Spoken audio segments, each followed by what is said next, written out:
O aluno nos encaminhou esse exercício que questiona qual é o valor da corrente I, e segundo ele, a resposta do exercício é I igual a menos 0,2 amperes, e ele tem dúvidas no porquê dessa resposta.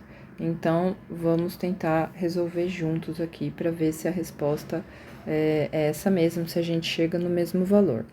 Como a questão ela já indica um sentido da corrente I, e é um sentido onde a corrente circula no sentido horário aí por essa malha, certo?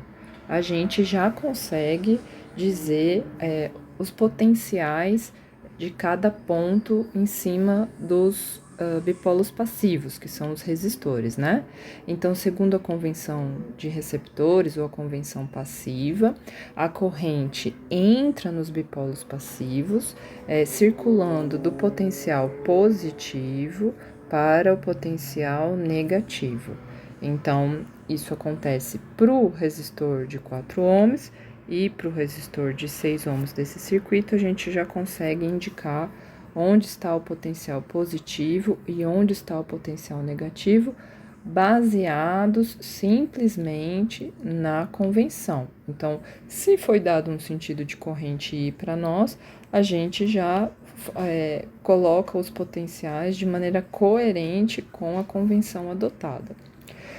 Para equacionar esse circuito, ele é um circuito de uma única malha, faz todo sentido usarmos a lei de Kirchhoff das tensões, que diz pra gente que a soma algébrica das tensões numa malha deve ser nula.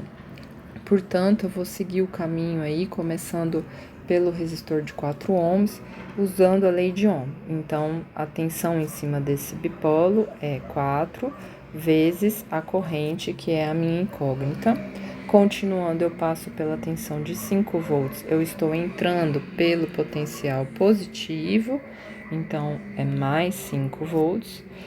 Passando pelo bipolo de 6 ohms, eu entro novamente pelo potencial positivo, então é mais 6 vezes o valor da corrente, lei de Ohm novamente. E agora, eu continuando meu caminho, entro na fonte de 3 volts, só que agora eu tô circulando pela fonte de 3 volts, entrando pelo sinal negativo. Então, eu vou equacionar como sendo menos 3.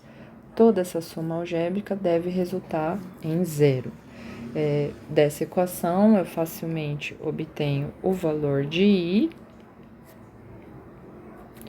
Então, eu acabo chegando na resposta do circuito, dada como corrente igual a menos 0,2 amperes. Então, o equacionamento é simples, o que pode gerar alguma dúvida é o que significa essa corrente de sinal negativo.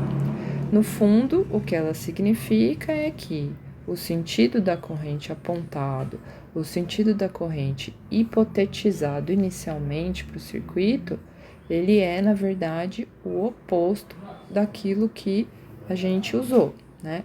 Então, se a gente fosse montar esse circuito na bancada, a gente perceberia que a corrente, na verdade, não está circulando no sentido horário, mas que nesse circuito ela circula no sentido anti-horário e que ela tem módulo e intensidade 0,2 amperes, certo?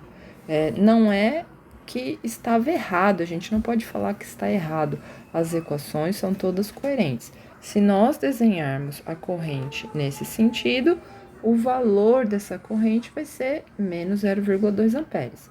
Se nós desenharmos a mesma corrente no sentido inverso, o valor dela é absoluto 0,2 amperes. Se a gente fosse olhar esse circuito, lá no início, a gente já poderia, sem equacionar nada, imaginar que o resultado seria esse. Porque no fundo, o que a gente percebe aqui é que a gente tem uma fonte de 5 volts à direita e uma fonte de 3 volts à esquerda, certo? Então, a gente já conseguiria imaginar intuitivamente que a diferença de potencial que está em cima desse resistor, por exemplo, ela é maior desse lado direito e menor desse lado esquerdo. Portanto, a corrente circula nesse sentido, certo? A corrente convencional circula nesse sentido. Então, se inicialmente esse circuito esse exercício não tivesse dado o sentido da corrente, a gente já, por meio de uma análise simples, intuitiva, a gente já poderia supor que o sentido real da corrente é esse do sentido anti-horário.